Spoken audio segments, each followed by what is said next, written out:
if I told you that the Battlefield 6 campaign is worse than any Call of Duty campaign? Oh yeah. Now, it does try its best to be immersive and put you, the player, into the eyes of a soldier, but in reality, this game is janky. What happened? It's extremely unpolished. What's going on with his elbow? And it's lazy. Hey, that's me, in a JPEG! It holds your hand so tightly and it never lets go.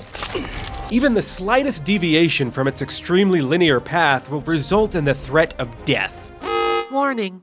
It kind of feels like that one movie, The Long Walk, in a certain way. One wrong move will get you a bullet to the brain. A much more enticing alternative than setting another foot in this game. The rigid, soul-crushing linearity of the campaign has simply caused players to take a knee and give up.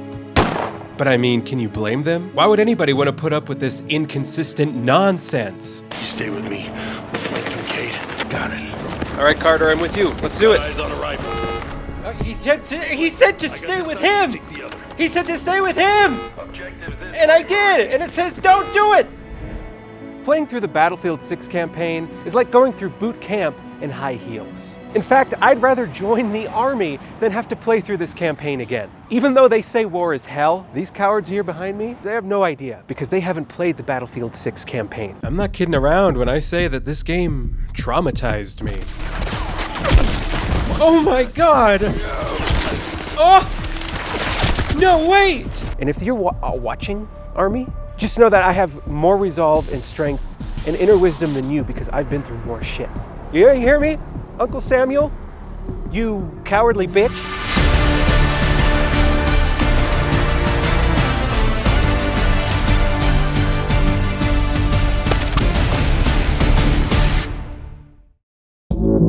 The beginning of the game establishes its tone, which is deathly serious. A little bit too serious. So much so that it's impossible to take serious. I think Bad Company actually had it right. It was lighthearted all throughout, which is what it needed to be since Call of Duty took itself, and still takes itself, extremely seriously. Train go boom. And so for Battlefield to do the same makes it feel as though it's trying to emulate Call of Duty rather than set itself apart from it, which is a huge mistake. Now, as you can see by the arrangement of letters on the canteen here, you play as Murphy. Murphy! Hey, that's us. This is where we're introduced to our squad, who we're instantly forced to bond with by playing some catch with our canteen. We like to play catch with our water in the army. We like each other's company. It's not bad company. Now that we're attached to our crew, the game begins. Your base explodes as it's being attacked by PAX. No, not the Penny Arcade Expo. PAX stands for Powerful Army Extreme, a super powerful army that has become extremely powerful. PAX wants to destroy some of our servers for some reason. We protect those servers! What, like waitresses? And so we gotta get into the back of a Jeep for an on-rails section, which was extremely intense, exciting, and immersive. This whole section felt like an uninspired 15-year-old theme park ride, you know? Like the driver even slows down so that you can see all the explosions and shoot all the bad guys. It makes it feel so stiff and rehearsed that it kills any of the tension or excitement that this section could have potentially even had. Then we regroup with the boys and they're all talking about some stuff. And I'm like, I don't want to listen to that. I want to, beat the game so that it's over. But hey, nope. Not allowed. Oh my god, though, shortly after the combat begins, I was given the order to kill every enemy in the vicinity. And like the murderous, bloodthirsty soldier I was born to be, I slaughtered each and every one of them with ease. In fact, most of them didn't even bother shooting back at me because they knew that I'm not to be fucked with. That's how smart these guys are. They'd stop dead in their tracks at the sheer sight of me because they knew. Enemy Kept their backs turned to me because they didn't want to see what was coming next. Okay. Rush at me in a straight line in order to let me kill them. Cover me! Reload! They'd tell me their moves before they made them. Thanks for telling me. This is how the enemy behaves throughout the entire game. Virtual ants that are begging to be stepped on, like a simp in a gimp suit. After we plant some C4, now me and my best boys have to go up this zip. We have to hold our position here until a helicopter arrives. This section wants to feel like a Halo Reach Survive, but it ends up feeling more like a Halo 5. I was able to hold out until the chopper came. Get in the car! But for some reason, when it came time to get in, my boys wouldn't let me go inside of it. It said I boarded the helicopter. Why? Why wouldn't it let me in? Give me it. Oh. Great. Once we finally get in the chopper, well... Engage! Oh! You guys know what happened next. Oh my god! Oh!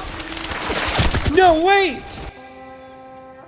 Yeah, you know, I come here sometimes to remember my beautiful boys and to reminisce about the canteen catch we used to play. It's just not the same without my boys. Honor to the soldier and sailor everywhere who bravely bears his country's cause. Honor also to the citizen who cares for his brother in the field and serves as best as he can. The same cause. Wow. If that were worded a little bit better, I might have felt something. Second mission is a sniping section, where you get to shoot at enemies that all sit still and aren't even that far away from you. Very sensible design choice by DICE, seeing as how leading your shots and accounting for bullet drop is a deeply ingrained part of the Battlefield gameplay structure. Having fun yet? And from there we move down into a bunker. We're a military powerhouse and the radios are still pieces of junk. Well, at least these tunnels will give us cover to move on the AAAs. Okay, interesting. We take out AAAs and we kill Pax in this game? Clearly it's got some kind of biting meta-narrative commentary and I haven't been giving it enough credit this far. But shortly after we're introduced to the new shotgunner enemy type. And what sets this guy apart from all the other guys is that this guy has a shotgun. Shotgunner down! Really changes things up, doesn't it? From there, our operation takes us to an elevator. Yeah, looks good. Hook up. We haven't known each other that long. And the rest of this mission is you snipe guys that are far away, and then you blow up guns. Nice work. Proud of yourself. Sometimes. Then you get into a turret, and you use the turret against guys. Killing it, MG. Move.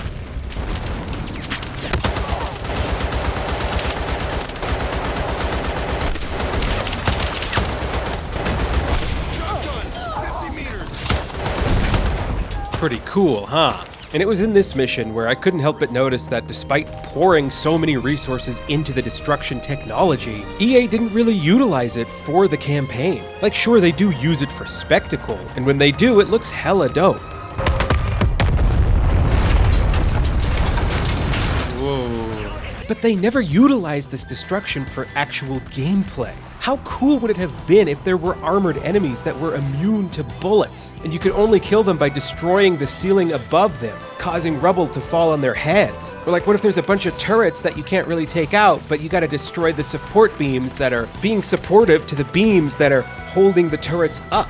You know what I mean? Or even just have the enemies be smart enough to try and use the destructible environments against you, the player. How crazy would that be if your cover was constantly being destroyed and you were having to dodge rubble that's falling down? There are a litany of uses that this destruction technology could have to enhance the gameplay and make it amazing. But they literally don't do anything with it. So it's really just this huge, massive, wasted opportunity.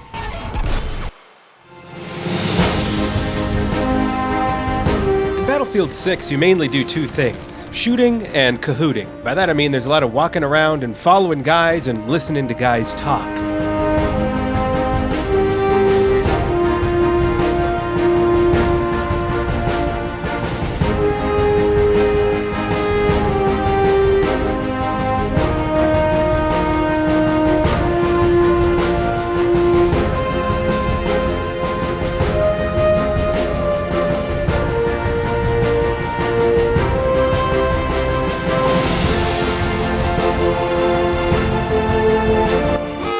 Yeah, valiant stuff, really. Outside of this, the game does often attempt to shake things up by giving the player something different to do, like blazing up some tanks,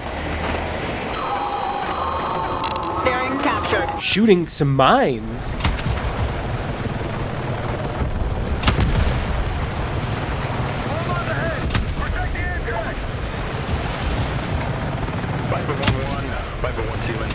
One time there were proximity mines in the ground that I was supposed to jump over or disarm or something, but I came up with a better method.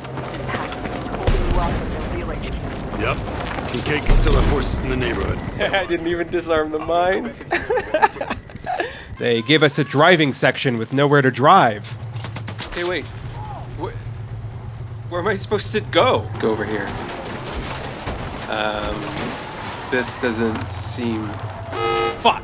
A tank section, where your tank shells can't even shoot through a chain link fence. It is down to us to take the country back. Oh, come on, are you serious? This is where our tax dollars are going, folks. And sure, I could sit here all day and explain why this section is absolute bore. Or I could just show you this clip. Hit. Another hit. Another hit. Get out of the way. Get out of the way. Hit. I sank his battle tank. And you know what? Having a tank section would have been a great excuse to let the player destroy a bunch of stuff and show off the destruction tech some more. But instead, they give you this wide open area with nothing to blow up. Then, after 5 missions of killing the same guys over and over again, the game finally gives you a new enemy type. Drones. Drones took out Marine 1. Stay away from the windows. Keep pushing! They're swarming us! Watch your heads! The drones play a lot like the mines in the sense that they take one shot to kill and they detonate when they get close. More drones! Ammo over... Oh my god, they didn't hear the gunshots or realize that they were sending the drones at me! Whoa. And lastly, there's the game's stealth section, which needs to be seen to be believed. We follow our boys up the steps. We get a tutorial for how to crouch. We follow our boys through the alleys. We crouch. We follow our boys through the alleys. We crouch. I kill a guy. Follow our boys through the alleys. I kill a guy. Follow our boys through the alleys. I have to hide from this vehicle. Fuck! There we go. Carter kicks down a door. Fuck yeah. I kill a guy. And that's the mission. Stealth complete. Shh. We're at the library. So yeah, anyway, I watched all the cutscenes, and I honestly couldn't tell you what this game is about. It was so convoluted and generic, and I was distracted by the fact that they let you move them like little mouse cursors around on people's faces and stuff like that. That woman gets punched in the face. This is part where a woman gets hit in the face with a fist, and it's pretty funny.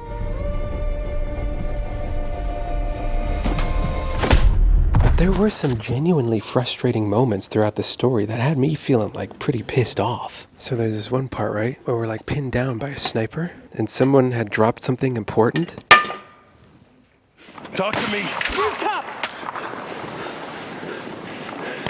Shit the intel. Hey, stay back. That's an order. No! Why? It's like, why? Like, that is so stupid. It's like, why would you do that? There's literally one guy up on the roof. One guy. And he's not even a threat. And your fucking boss told you not to do it. And you did it anyway. Why? Why'd they put that? What? That's so stupid.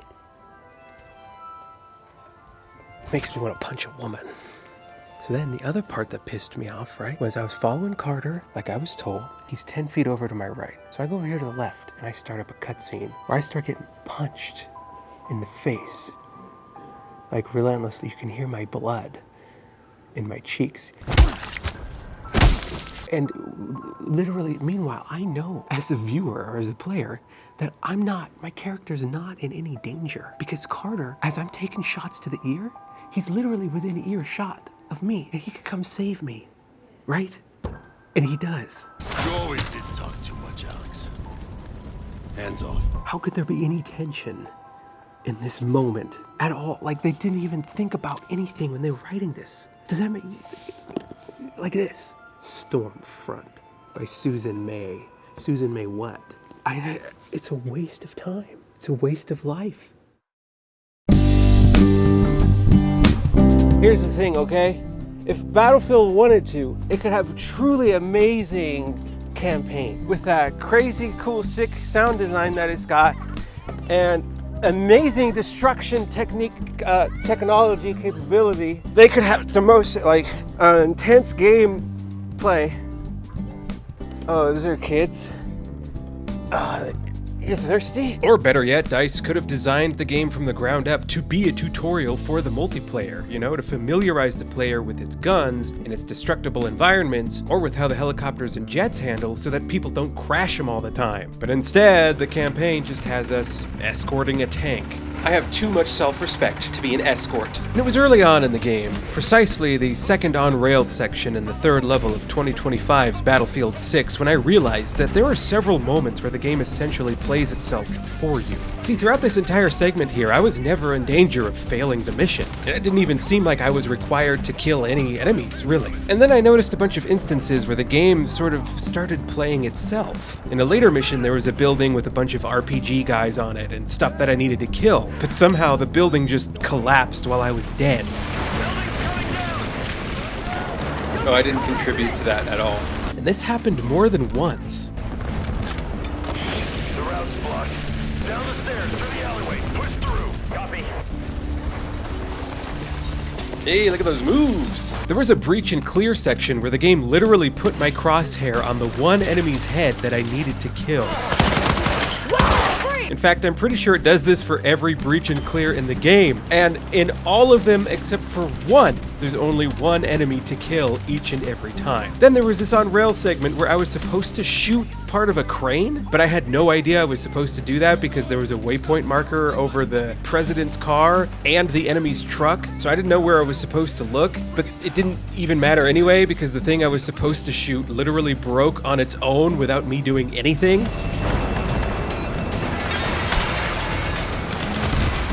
That's just the telekinetic power of our main character, Papa Murphy. It almost feels like this game is trying to be like a Call of Duty campaign, but worse yet, a COD campaign from 10 years ago. You know, like Advanced Warfare or Ghosts.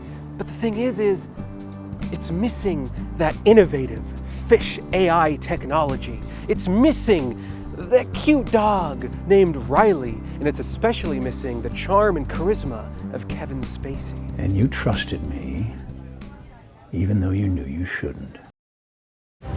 So in case you hadn't noticed, Battlefield 6's campaign is pretty bad. The AI is unbelievably abysmal. In fact, I've captured so many clips of bad AI that I can't fit them all into this video.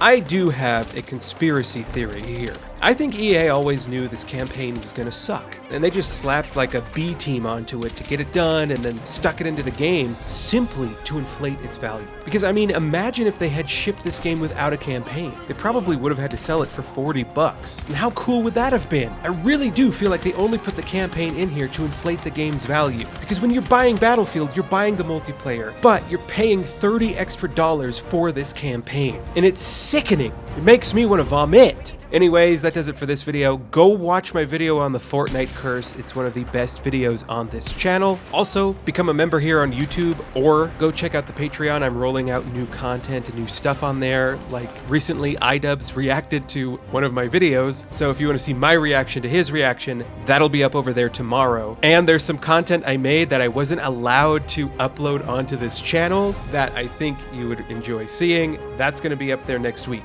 So go check that out. Thanks for watching the video. If you liked it, click like on it. If you subscribed it, click subscribe on it. And remember that I love each and every most of you.